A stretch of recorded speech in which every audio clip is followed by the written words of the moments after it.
My name is Javier and I'm a painter. I was born and raised in northern Washington state in a small town near the Canadian border. The story I'm about to tell happened more than 10 years ago, but I still feel the same sense of anguish when I think about it. This experience marked me so deeply that I have only told a few people about it. I don't talk about it much because it's hard for others to understand, but after listening to your podcast where similar stories were shared, I decided it was time to get it all out. Here's my story. I had been working in the residential painting industry for years. I started with my uncle when I was still in high school, saving up to buy my first truck. After graduating, I tried to pursue something else, but I always returned to painting, as it was the only thing that really interested me. Eventually, my uncle retired, and I bought his business. Over the following years, I mostly worked alone. Sometimes I'd hire temporary staff for large projects, but generally I handled everything myself. It was tough, but I liked the control I had over my work.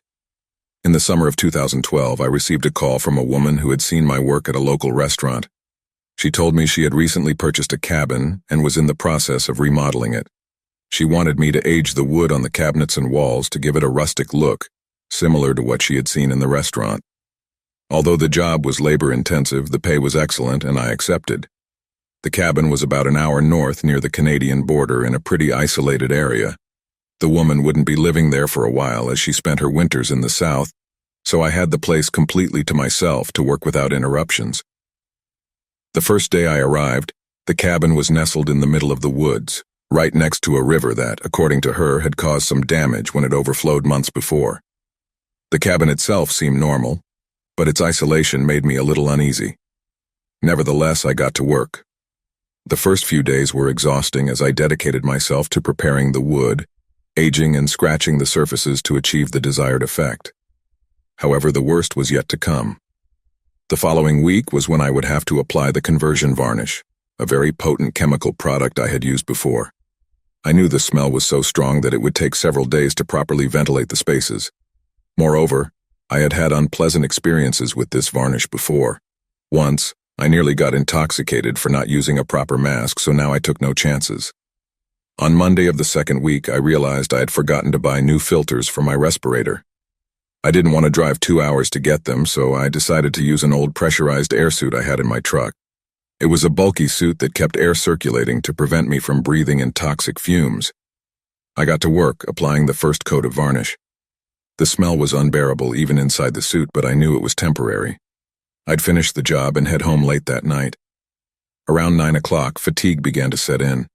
I was about to finish when I decided to take a break. I stepped out of the area where I was working, took off the helmet of the suit, and made a quick video call to my wife. While we were talking, I noticed the lights flickered briefly. It wasn't uncommon in such an isolated area, but I felt a growing unease. I tried to ignore it and kept talking to my wife until something on the screen of my phone chilled me to the bone. "Jake," my wife screamed, "look at the ceiling behind you." I instinctively turned around and saw the attic hatch slightly open. What was even more terrifying was what I saw, a hand, or rather a thin, dirty arm, sticking out of the gap. I froze for a few seconds. Who was in the cabin with me? Adrenaline took over and I told my wife I was going to check it out. I muted the phone but kept her on the line. I grabbed a flashlight and a makeshift tool I had nearby and climbed the ladder that led to the attic. As I ascended, every creak of the floor made me more nervous. I pushed the hatch up and looked around.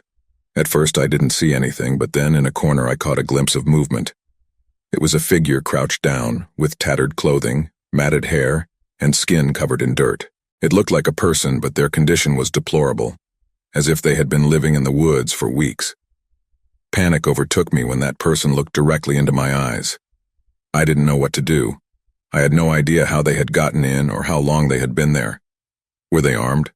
What did they want from me? I tried to stay calm, but every fiber of my being was telling me to run. "Who are you?" I asked, my voice trembling. The figure didn't respond immediately. They stood up slowly, revealing a fragile yet threatening build. Then, in a barely audible whisper, they said, "I hid here. Don't hurt me." My mind was racing, trying to make sense of the situation. I didn't know if that person was alone or if there were more. All I knew was that I was in danger. I could have confronted him, but I didn't want to take any chances. I decided to back away slowly, climb down the ladder, and call the police from my truck, Once I was back on the ground, I grabbed my phone, informed my wife of what was happening, and headed for the door. But just as I reached the threshold, I heard the sound of footsteps behind me. That person had decided to follow me. I ran out of the cabin without looking back and jumped into my truck, breathing heavily as I dialed emergency services. The operator stayed on the line with me while we waited for the police. Time seemed to stop. Every minute felt like an hour. I parked a few meters away from the cabin with the headlights on and waited. Finally, I saw the red and blue lights in the distance. 3 patrol cars arrived at the scene and the officers cautiously entered the cabin. I stayed in the truck while they searched the place. After what felt like hours, one of the officers approached me. "We found someone in there," he said. "It looks like he's been living in the attic for some time. He's a homeless man. He doesn't have any ID, but he seems disoriented and confused. We're taking him to the hospital for evaluation." I felt a mixture of relief and fear.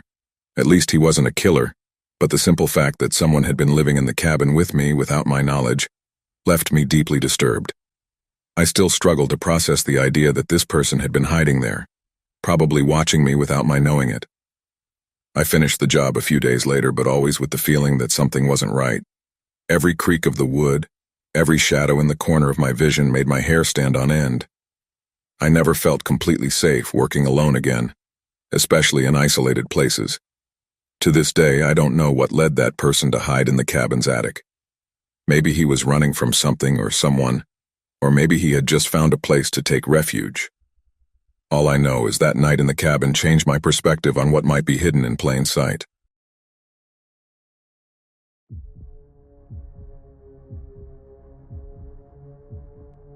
The story I'm about to share happened to my father and uncle several years ago, but it still resonates in my family as one of the scariest events they've ever experienced.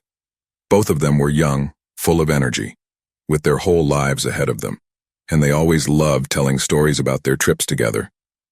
However, this is one story that took them years to share, and when they finally did, the weight of the experience was evident in their words.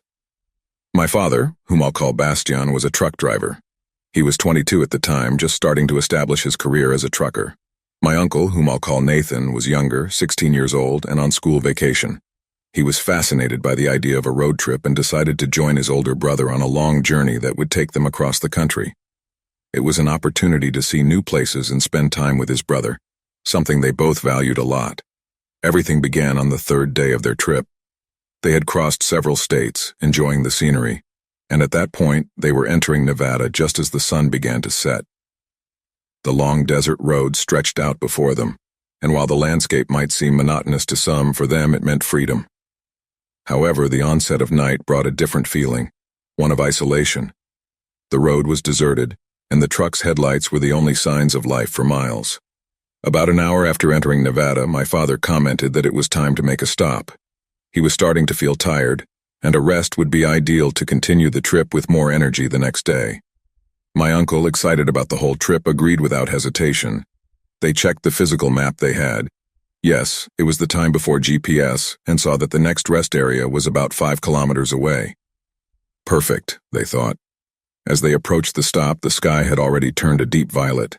The desert landscape and the distant mountains created an unsettling atmosphere. Then my uncle, who was looking out the window, pointed at something in the distance. "Look at that," he said, surprised. "Do you see that dog? It's huge." My father, curious, glanced at where his brother was pointing. Indeed, there was an animal running toward the edge of the forest that bordered the road. At first it looked like a dog, but there was something about its size and the way it moved that didn't add up. It wasn't a normal dog, not even a wolf. "Is that a wolf?" my father asked, keeping his eyes on it. They both watched as the animal disappeared into the trees. They didn't give it too much thought at the time, attributing it to shadows and darkness distorting things. They continued driving until they finally reached the rest stop. When they stopped, something about the atmosphere made them feel uncomfortable.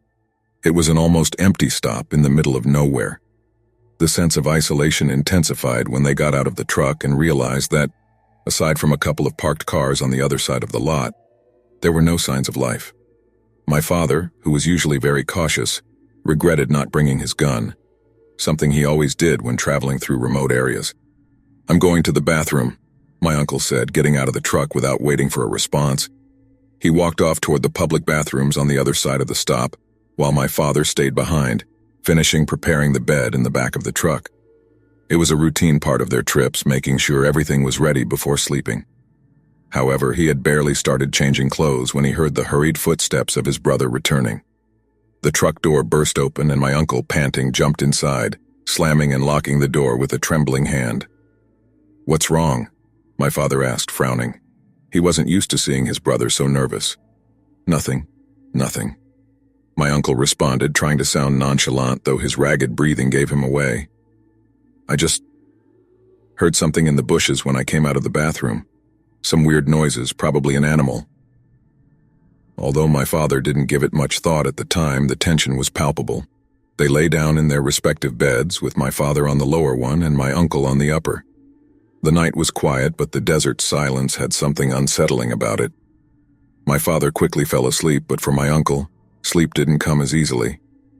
There was something about those noises that he couldn't get out of his head. In the middle of the night, something woke him up. A soft, repetitive sound. It was as if something was walking around the truck, dragging its feet.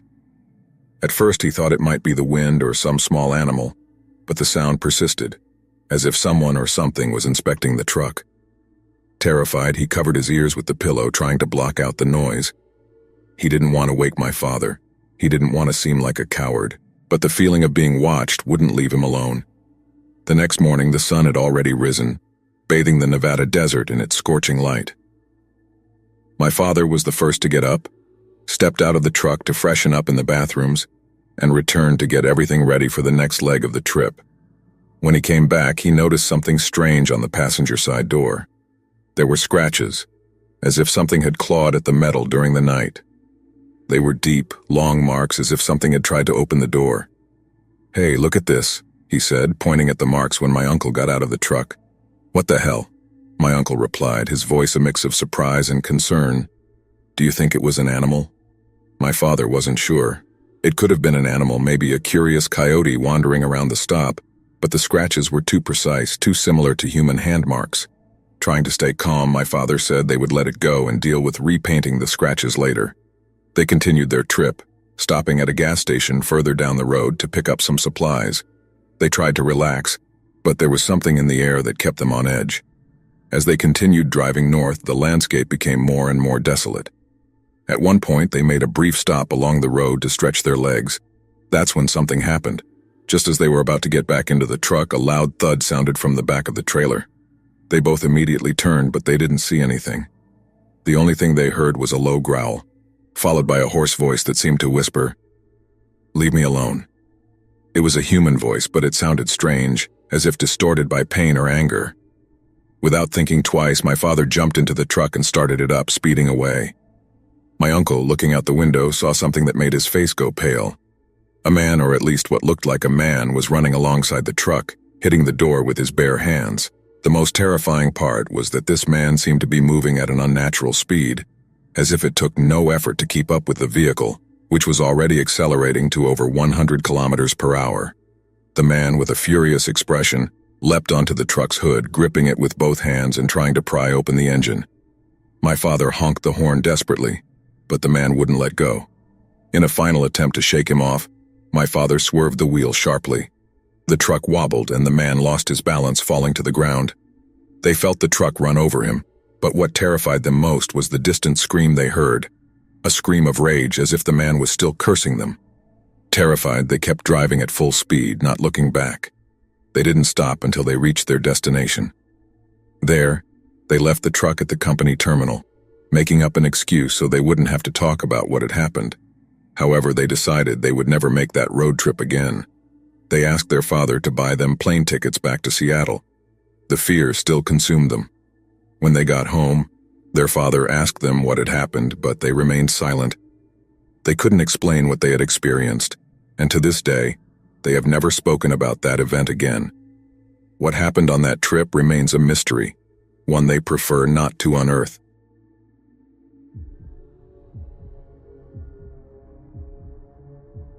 This story I'm about to tell you happened between 10 and 15 years ago, when I was working at a very well-known store in the United States, a retail chain, whose slogan, "Save money, live better," will make anyone who reads it immediately know which store I'm talking about. The store had recently been renovated, and within its walls there was a strange uneasiness, a feeling of discomfort that was hard to ignore. Although the building itself had been constructed in the year 2007, the land it stood on had a much longer and darker history. Initially, there was a Dutch settlement, followed by an English one, a pirate hideout, a conservation project, and what stood out most about its history was the fact that the area known as the Meadowlands of New Jersey had been used for years as a landfill, a dumping ground since before World War II. Everything was dumped there: debris from London after the bombings, medical waste, mercury and PCBs in the 1960s, and of course bodies too. In 2002, while building a new exit off the New Jersey Turnpike toward a train station, over 4,000 bodies were unearthed. These bodies were part of a potter's field, a place where the poor and mentally ill from local asylums had been buried, dating back to the 19th century. Although those were the only bodies exhumed at the time, one can't help but wonder how many more might be buried waiting to be discovered. But back to the store. During my time there were many occasions when something unsettling seemed to happen. Objects would fall from shelves for no apparent reason, rolling doors would open by themselves, and there was a strange atmosphere that grew more oppressive over time. These incidents could often be dismissed as accidents or misunderstandings.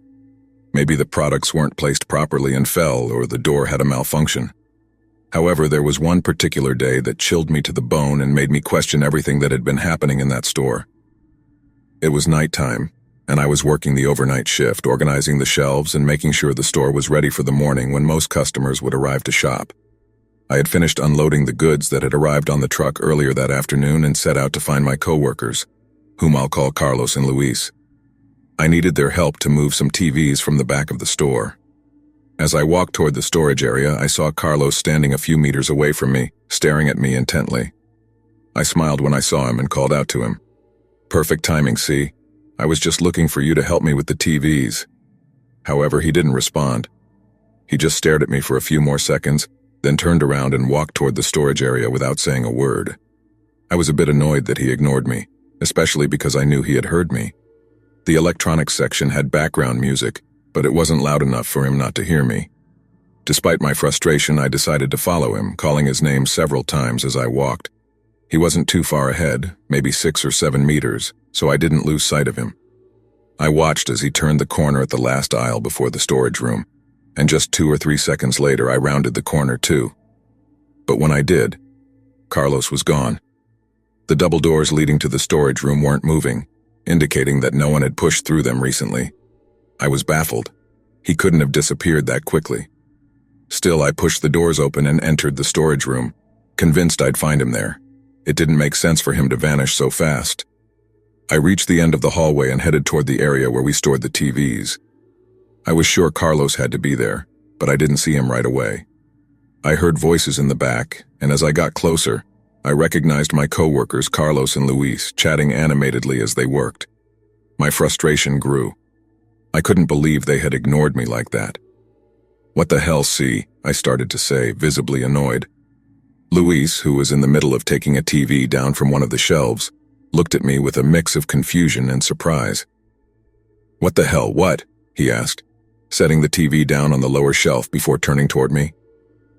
Carlos, who was sitting on top of one of the shelves, swinging his legs as he waited for Luis to finish, was looking at me, waiting for me to speak. My mind couldn't process what I was seeing. I had just seen Carlos on the sales floor a few minutes ago. I had followed him here. There was no way he could have gotten to the storage room, let alone climbed onto the shelf in that short amount of time. "How long have you guys been here?" I asked, trying to make sense of what had happened. "I'm not sure exactly, but we've been here a while. We've moved at least 5 pallets of TVs, so I'd say about 30 minutes or so," Carlos replied, shrugging. I felt my head spinning. It was impossible.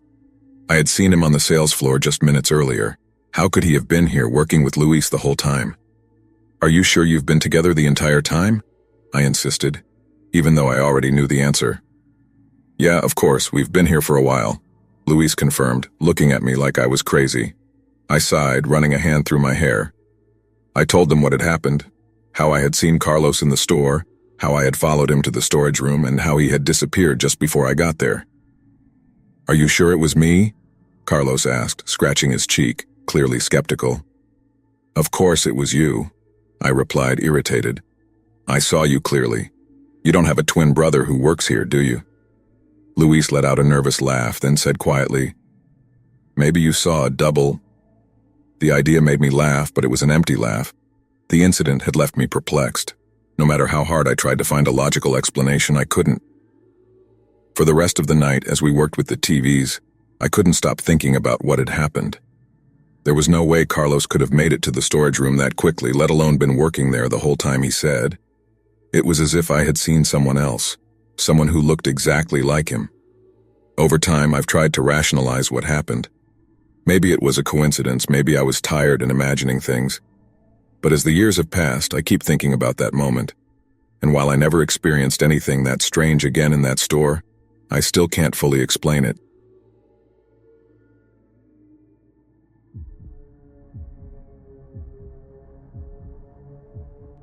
I worked as an usher at a pretty well-known movie theater, one that all Americans would surely recognize if I said its slogan is something like, "Save money, live better."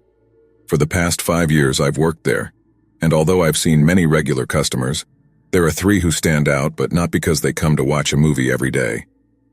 The curious thing is that, despite their constant presence, they aren't exactly regular customers. These 3 individuals are known as Edward, Louis, and Kyle, and they're not just the ghosts that haunt the theater. However, before you think this is a story about spirits, I assure you the reality behind all of this is much darker and more realistic. Kyle is the first I'm going to talk about, and his story is the most disturbing, not because he's the creepiest, but because he's the only one we know the truth behind his existence. Years ago, probably in the late 90s or early 2000s, an old man known as Grandpa Kyle came into the theater to watch a horror movie. But what really happened that night was that he died during the screening, and his body wasn't discovered until the cleaning crew came in at the end of the show. The most unsettling part of his story is that no one in the theater, neither staff nor audience, noticed his death until long after. Some veteran employees say he passed away in Theater 4, others claim it was in Theater 5, and some mention Theater 12. But the truth is, no one seems to remember exactly where it happened. What's even more disturbing is that, although his death is known, it was never fully clarified how he died. What seemed like a simple heart attack started sounding more suspicious over time. Someone in the office quietly mentioned that his family had tried to sue the theater for negligence, alleging that the staff took too long to act. However, everything was handled discreetly, and I never found out the final details of the case. What remained was the unsettling presence of Kyle, as if in some way his death had gone unresolved. Louis, on the other hand, is a different case. His name comes from the way other employees referred to him, comparing him to the grouchy character from Sesame Street. The reason for the nickname was that he always seemed upset, or rather angry. While he never caused direct harm to anyone, his presence in the theater was obvious to those of us who worked there, and his main area of action was the hallway where the trash bins and cleaning carts were stored. It was common for us to find the bins moved or even knocked over at the end of the shift, with trash scattered across the floor, as if someone wanted to make our job harder. At first, we took it as a simple prank. We thought maybe a coworker was making our lives a little more complicated for fun. But over time, those little mishaps started to seem more calculated. There were nights when the trash hallway, dark and poorly lit, felt different, as if someone was lurking. And then there was the service elevator. More than once, while we were emptying a trash bag, we'd hear the elevator activate on its own. It would slowly rise to the second floor, and the doors would open as if someone were stepping out, though no one ever appeared. Then we'd hear footsteps, as if someone invisible were walking down the hallway, slowly approaching where we were. What at first seemed like an unimportant noise soon became increasingly unsettling. The footsteps weren't random. They always stopped just before reaching the corner where we could see. It was as if whoever was making those sounds was doing it intentionally, playing with our perception. When we mentioned this to management, they said it was probably an issue with the elevator. They had it checked, but nothing was ever found. From then on, Louis became a name we muttered with frustration every time something went wrong in the theater. The last one, and perhaps the most terrifying, is Edward. I have no idea where his name came from, or where he actually came from, but what I do know is that, out of all of them, he caused the most trouble. Edward didn't limit himself to simple pranks or small scares. This was something more malicious. Since I started noticing him, strange things began to happen, like pipes bursting without any apparent reason, lights flickering and then going out during screenings, or even paper towel dispensers in the bathrooms disappearing, even though I had just filled them moments before. My scariest experience with Edward happened around Christmas of 2022. The theater had a large cardboard display for a movie behind the podium where we scanned customers' tickets. I was training a new girl at the stand, and as we talked about the strange things that happened in the place, she, skeptical, told me, "Ghosts? I don't believe in that." Just seconds after she said those words, the display, which was large and heavy, fell forward without warning, as if someone had pushed it. The girl, obviously scared, looked at me as if I was the one responsible. But I hadn't done anything. That thing was so heavy that even trying to push it as a joke would have probably cost me my job. All I could say was, "You've just met Edward." From that moment on, the new employee wasn't the same. She worked a couple more shifts before quitting, saying the theater gave her bad vibes. I wasn't the only one who thought Edward had something to do with her decision. Over time, Edward, Louis, and Kyle became names all the theater employees knew well, but not because they were ghosts. No, the truth is, after years of working there, I firmly believe something darker was going on in that place. Maybe it was a group of people who knew how to manipulate the security cameras, or how to sneak into restricted areas without being seen. Or maybe the theater had a past that no one wanted to dig up. Whatever it is, those names stayed with us. I still work at that theater, and every time something strange happens, like a bathroom flooding or a light flickering, I wonder if I'll ever uncover the truth behind what's really going on within those walls. But in the meantime, I'll keep saying, "Good night, Edward," and hope he doesn't cause any more trouble, at least not tonight.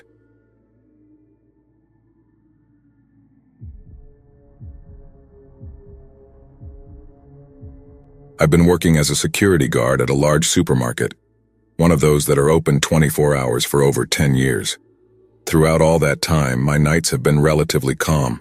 Sure, every now and then you run into a drunk trying to take something without paying or a teenager trying to impress their friends by stealing a bag of chips. But in general, nothing beyond small incidents or manageable situations. However, there was one night that changed everything for me, a night I will never forget. It was a Friday like any other. During the first half of the shift, there wasn't much movement. I had seen a few customers come and go, but by the time it was 2 in the morning, the supermarket was practically empty. The only sounds were the constant hum of the refrigerators and the monotonous buzz of the air conditioning.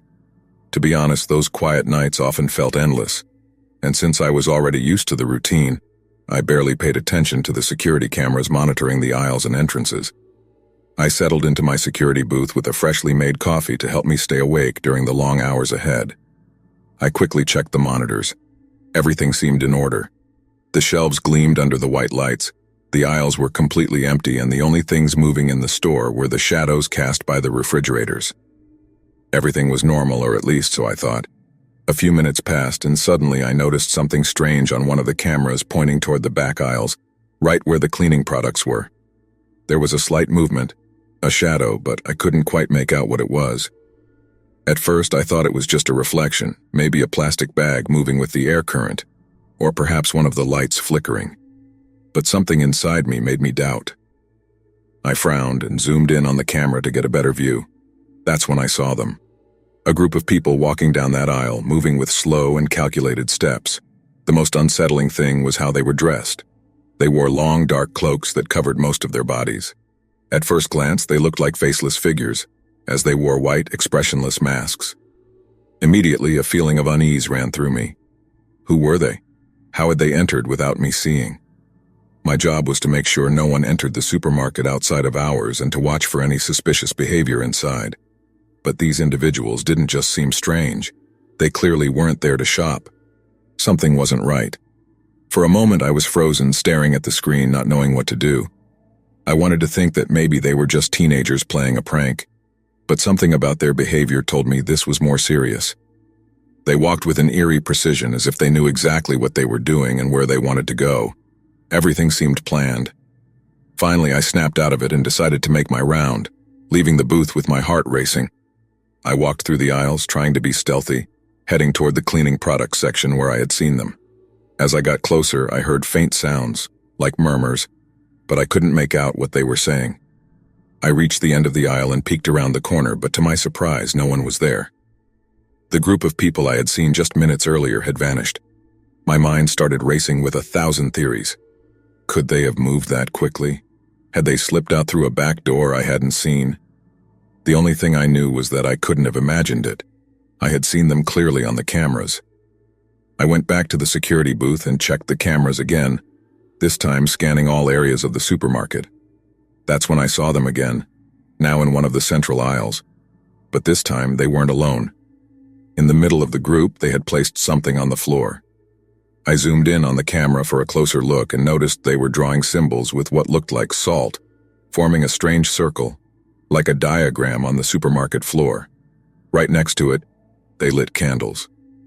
Chills ran down my spine. I wasn't watching a group of teenagers playing a prank. This was far more disturbing. It was a ritual. I sat frozen in front of the monitors, watching as the group continued what was clearly a carefully planned ritual. But what disturbed me the most was that they seemed to be acting as if they knew I was watching them. Their movements were oriented toward the cameras, making sure everything they did was visible, as if they wanted me to witness what they were about to do. My hands trembled as I tried to decide what to do. I wanted to call the police, but for some reason I couldn't tear my eyes away from the screen. Why wasn't I doing it? Why was I just sitting there watching without moving? I don't know. Maybe it was fear or maybe morbid curiosity. What I do know is that I was about to witness something I will never be able to erase from my mind. The group began to move again, this time in an even more unsettling way. One of the members, a woman, was pushed into the center of the circle they had drawn. The others slowly surrounded her, and at that moment I realized something was terribly wrong. The woman wasn't there willingly, she was being forced. They tied her up with rope, binding her hands and feet. My heart was pounding and I finally got up from my seat, determined to intervene in some way. I knew I couldn't face these people alone, but I had to do something. I dialed the police with trembling hands while still watching what was happening on the cameras. But just before I could explain what was happening, I saw something that left me paralyzed. All the members of the group pulled knives from the shelves. Knives that belonged to the supermarket. Each of them held one in their hand, and they held them with a chilling calm. They were ready to do something, and I had no doubt it was something terrible. That's when I realized something even more disturbing. Everything seemed planned to be perfectly visible on the cameras. Every movement, every gesture was visible, as if they were putting on a show. And at that moment, one of them, the one who seemed to be the leader, turned and looked directly at the camera. His white mask stared back at me, but behind that mask I could feel his eyes piercing through me. He knew I was watching. I finally managed to explain to the police what was happening. My voice trembled as I described what I was seeing. As the seconds passed, the ritual on the cameras grew more intense. The woman was completely undressed, and despite being tied up, she didn't seem to be struggling. She wasn't screaming for help. Her eyes were wide open, and though I couldn't hear her from the camera, I could see she was saying something. But they weren't words of fear, it was something else. As I spoke to the police operator, each passing second made the air in the security booth feel thicker, harder to breathe. My mind was in a state of complete alarm, but my body didn't seem to want to move. It was as if I had been nailed to my chair, forced to witness something so terrifying that even now, when I remember it, I find it hard to believe it really happened. The members of the group continued with their ritual, moving around the woman tied to the floor. What disturbed me most was how calm they seemed. There was no hurry, no panic in their actions. Each of them held a knife in hand, moving with eerie precision, as if they had rehearsed this over and over. I felt sick at the thought of what they were about to do. As I watched, I realized the woman, naked and tied, wasn't screaming in terror. In fact, she didn't seem afraid at all. Her lips moved, saying something I couldn't hear, but her eyes were wide open, staring at the ceiling as if she were in a trance. Somehow, everything about her suggested she was waiting for this moment. I struggled to stay calm as I explained to the police operator what I was seeing. I knew they would send a patrol, but at the same time I felt like time was moving too slowly. I knew I had to do something to try to stop whatever they were planning before it was too late. One of the members of the group, the one who seemed to be the leader, approached the woman. He wore a white mask that covered his entire face, but somehow I could feel his gaze through the screen. He leaned down toward the woman and touched her with the blade of the knife, But he didn't cut her. He caressed her skin with the metal as if enjoying the control he had over her. The woman, instead of resisting or screaming, slightly nodded her head as if accepting what was about to happen. It was terrifying. She was completely resigned. The others gathered closer, forming a tighter circle, and that's when something even more disturbing happened. One of them looked up very slowly, directly at one of the cameras. It wasn't a quick or casual glance, it was deliberate, as if he knew exactly where the camera was and that I was watching. The expressionless mask stared back at me, but I could feel that there was something behind those hidden eyes, something aware, something evil. That's when my blood ran cold. I realized this group wasn't acting randomly. They weren't just performing some strange ritual in the supermarket. They knew I was there. Everything was planned for me to see, for me to witness what they were doing. But why? What were they trying to communicate? For a second, I thought about running out to confront them somehow. But what could I do alone against a group of armed and clearly organized people? Plus, the police were already on their way, and I knew they wouldn't take long to arrive. My instincts told me the best option was to stay in the booth, keep watching, and wait for backup. But that wait felt eternal. As the minutes passed, the participants in the ritual began gesturing toward the cameras, raising their knives, pointing them at me, as if to make it clear that they knew exactly what was happening on the other side of the screens. It was a message, one I couldn't ignore. They were mocking me, taunting me for my inability to intervene. Every gesture, every movement, was a direct provocation, designed to intimidate and break me psychologically. One of them, the tallest in the group, stepped forward, getting even closer to the camera. He raised his knife in the air and held it there still while the others continued moving around the woman. Suddenly, he lowered the knife quickly, but instead of stabbing the woman, he plunged it into the floor right in the center of the salt circle. The sound of the metal hitting the floor echoed in my head, even through the silence of the booth. That's when the woman started screaming. But her screams weren't of pain or fear. They were screams of something I couldn't understand at the time. Her words were unintelligible to me, but the intensity with which she screamed, with her eyes rolled back and her hands tied, made me feel a knot in my stomach. Something was deeply wrong with all of this. And then she said something I will never forget. Through the cameras, I could clearly read her lips as she shouted, "Let me go!" I want to be purified. My mind couldn't process what I was seeing. Purified? What did that mean? Was it part of the ritual, or was she in some kind of fear-induced delirium? Whatever it was, everything about that scene told me this wasn't just a performance. They were convinced of what they were doing, and that was the most terrifying part of all. Just when I thought things couldn't get worse, I heard the sound of sirens. Finally, the police had arrived. I felt immediate relief, but at the same time, I knew the situation was delicate. Through the cameras, I saw the officers enter the supermarket in formation with their weapons drawn. Everything was about to end, or so I thought. The most surprising thing was that the group of people didn't try to flee. They didn't move an inch. They just stayed there as if waiting for this moment. That's when I realized all of this had been planned. They knew the police would come. They knew I was watching them. The entire ritual had been staged to be witnessed. And not just by me, but by the authorities as well. The officers slowly approached, surrounding the individuals. They ordered them to get on the ground, and surprisingly, the group obeyed without resistance. One by one, they were arrested. However, the most disturbing part was the woman who kept screaming, "Let me go. I want to be purified." Her voice grew sharper and more desperate, as if she truly wanted the ritual to continue. She was taken to an ambulance while the others were handcuffed and led out of the supermarket. I continued to watch everything from the booth, unable to move. The silence that followed after it was all over was deafening. When everything finally ended, I sat in my chair, motionless, staring at the screens that now showed an empty supermarket.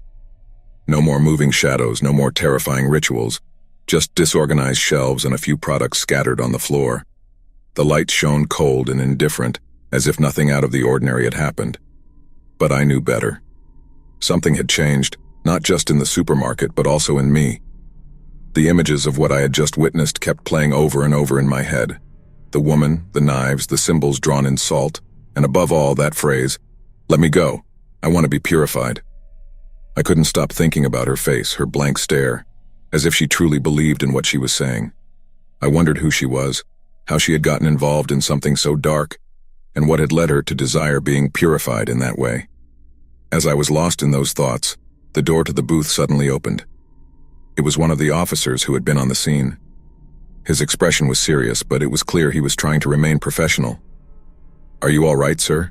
he asked, and it was then that I realized I was trembling. I hadn't noticed how much it had affected me until I tried to respond, and my voice barely came out. Yes, I'm fine," I finally managed to say, though I knew it wasn't entirely true.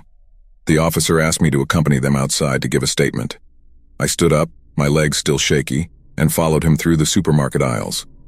As we walked, the echo of our footsteps resonated in the empty store, amplifying the feeling that, even though it was all over, something dark still lingered in the air. When we stepped outside into the parking lot, the scene was just as surreal.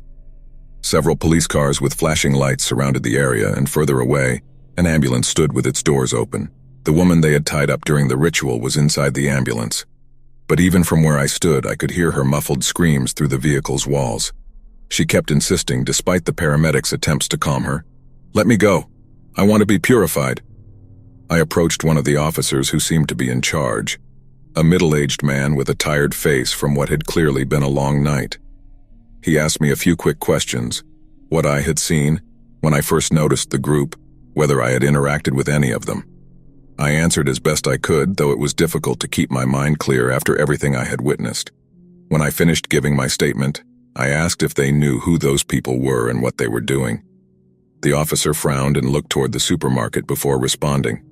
"It's hard to say, but it doesn't seem like they were thieves or anything like that. What we do know is this wasn't the first time something like this happened. We've had reports of similar groups in recent weeks, all in different parts of the city, but none had gone this far. Whatever they were doing here, it seemed well planned." That last sentence sent a chill down my spine. "Planned?" I asked, remembering the way they had moved, how they had done everything deliberately, making sure it was visible on the cameras. "And what about the woman?" I added, unable to shake her face from my mind, her conviction as she screamed. The officer sighed. "We don't know for sure yet. It seems like she was willing to go along with what they were doing, but she might have been manipulated too. For now, we're taking her in for a psychological evaluation, but it's clear she didn't want to be helped." Before I could respond, a paramedic approached and spoke quietly to the officer. He nodded and then turned to me. "It looks like the situation is under control for now. We'll follow up in the next few days, but you can go home if you'd like. You've had enough for one night." The last thing I wanted to do was go back to the supermarket, much less stay at my post alone with the echoes of what had happened there. I nodded and headed to my car. My hands were still shaking as I grabbed the keys and started the engine. The silence inside the car was almost as unbearable as the hum of the empty supermarket. As I drove home, I tried to process what I had just experienced. I had seen many strange things in my years working there, but nothing like this. The fact that there was nothing supernatural involved, that everything that had happened was the product of human actions, made it even more terrifying. These people weren't possessed or controlled by external forces. They did this by their own will. When I got home, I could barely sleep. I spent hours tossing and turning, replaying the moments over and over in my head, wondering what would have happened if I hadn't called the police in time. Would they have killed her? Was it all part of a sacrifice? What did purified really mean? None of those questions had clear answers, and that only added to my discomfort. The next morning, I got a call from the supermarket. They wanted to know if I felt well enough to come back to work that night. I took a moment before answering, knowing I needed time to process everything that had happened. I agreed to return, but with one condition: I would never work the night shift alone again. The following weeks were a mix of silence and tension. The supermarket never spoke publicly about what had happened that night. I knew the staff was aware, and some of my coworkers asked me privately what exactly had happened, but management decided to keep it quiet. I suppose they wanted to avoid panic or negative publicity. I was assigned a partner for the night shifts, as I had requested. His name was Derek, a young and pretty laid-back guy. I explained the basics of the cameras and the rounds we did, but I didn't tell him the full story. I didn't want to scare him from day one, and honestly, I wasn't ready to talk about it in detail yet. Every night I spent in that supermarket after that, I felt like something had changed in the atmosphere. The aisles, once so familiar, now gave me chills. I walked more cautiously, constantly looking over my shoulder, and every little noise made me jump. I never felt completely safe again. One night, a few weeks after the incident, while we were in the security booth, Derek asked me, almost jokingly, "Hey, have you ever seen anything weird on the cameras? Like a group of crazies doing rituals or something?" I froze for a second before answering with a forced smile. "No, nothing like that. But in this job, you never know what could happen. And that's what scares me the most. Because now, I know anything can happen."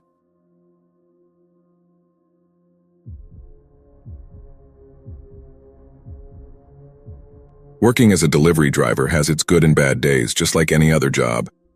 There are nights when everything goes smoothly, the customers are friendly, and the streets are calm. But then there are other nights when things get pretty complicated, especially when you're assigned to deliver in dangerous areas. As a delivery driver, you often don't have the luxury of choosing where you're sent. You know there are areas you shouldn't go, especially at night.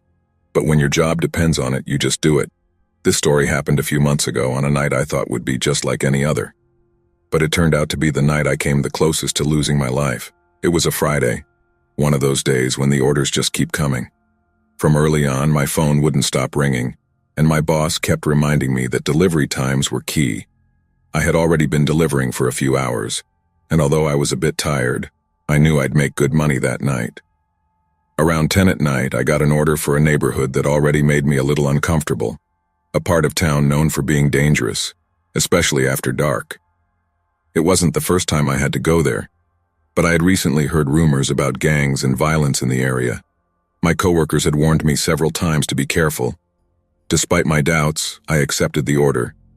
I saw it as part of the job and told myself it would be just another delivery. I got on my bike with the pizza box securely strapped to the back and headed to the location. The streets were quieter than usual for a Friday night. As I got closer to the neighborhood, the atmosphere became heavier. The streetlights weren't enough to fully illuminate the area, and some parts were almost completely dark. The few people I saw walking were moving quickly, glancing around nervously, as if they were on edge about something. My heart started to race, but I tried to stay calm. It was just another delivery. Drop it off and get out of there as fast as possible. When I arrived at the address, I noticed the place was more deserted than I expected. The building I was supposed to deliver to was practically in darkness, except for a dim light at the entrance. I rang the doorbell, but there was no answer. I waited a few minutes and rang again. Nothing. At that moment, I heard the distant sound of a motorcycle approaching, followed by a noise I couldn't identify at first. It sounded like explosions, but when I saw a car speeding by and heard the echo of gunshots more clearly, I understood what was happening. There was a shootout. I didn't have much time to think. Before I could react, 3 men appeared out of nowhere, all armed. They pointed their guns at me without hesitation, and in that instant I knew things were going to go bad. My first reaction was to raise my hands, trying to tell them I was just there to deliver pizzas. But they didn't want to hear it. One of them shouted something at me that I couldn't fully understand, and suddenly they threw me to the ground. I felt disoriented as one of them kicked me in the ribs. Another hit me in the face, and for a moment I thought they were going to kill me right there. Everything happened so quickly that I didn't even have time to process the pain. All I could hear were the shouts, the orders, and the echo of gunfire still going off in the distance. I tried to tell them I had nothing to do with what was happening, that I was just doing my job, but they wouldn't let me speak. One of the guys grabbed me by the neck and pushed me against the wall, demanding to know whose side I was on. I didn't understand what they meant, but at that moment it became clear. They had mistaken me for someone else. Maybe because of the bike or simply because I arrived at the wrong place at the wrong time. They were convinced I was a member of a rival gang or that I was spying on them. The man who had me pinned hit me again, this time in the stomach, knocking the wind out of me completely. I felt my legs give way, and I collapsed to the ground, dizzy, my vision blurry. One of the other men tied my hands with a rope he pulled from his backpack while the other one searched my bike. At that moment, I thought my life was over. I was tied up, beaten, and they were clearly nervous, as if they were waiting for something worse to happen. I knew that if I couldn't convince them I wasn't a threat, I wouldn't make it out alive. My hands trembled. My heart pounded so hard I felt like it was going to burst out of my chest. One of the guys searching my bike found the pizza box. I saw him open it, and for a second he looked confused. "What the hell is this?" he shouted, and I realized that might be my only chance. With my voice hoarse from the blows and fear, I told them I was a delivery driver, that I was just delivering a pizza, that I had nothing to do with them. The guy who had me tied up squinted at me, as if he was processing what he had just heard. Then he looked at his buddy, the one who had found the pizzas. For a few seconds, which felt like hours, neither of them said anything. I was still lying there on the ground, face bloodied and body aching, waiting for the worst. Finally, the one who had hit me first walked over to me. Still holding his gun, he crouched down and studied me carefully. "Are you really just delivering pizzas?" he asked, his voice sounding less aggressive but still not fully convinced. I could only nod, hoping they would believe me this time.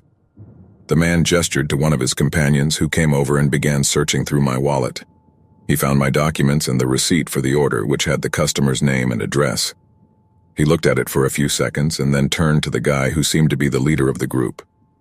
"It's true. He's just working," he said in a flat voice. I felt a mix of relief and fear. I knew they had mistaken me, but I wasn't sure if that would be enough for them to let me go. The man who had hit me sighed deeply, as if he was deciding what to do with me. Finally, he stood up and told the others to untie me. My hands were still shaking as one of them untied the rope they had put on me. When I stood up, I could barely keep my balance. The man who had hit me approached again, but this time, to my surprise, he pulled a bill from his pocket and handed it to me. "Sorry, man, we confused you. Here's something for the trouble. But listen carefully, you shouldn't be here tonight. Things are going to get bad. Don't work in this area anymore. It's not safe. Take this money and go home." I couldn't believe what was happening. I could barely process that just a few minutes ago I was convinced I was going to die, and now this guy was giving me money as if to make up for what he had just done. I wanted to say something, protest or demand an explanation, but I knew the best thing to do was to stay quiet and follow his instructions. I took the money without saying a word, got on my bike, and sped off as fast as I could without looking back. My muscles were tense and my breathing was fast and shallow.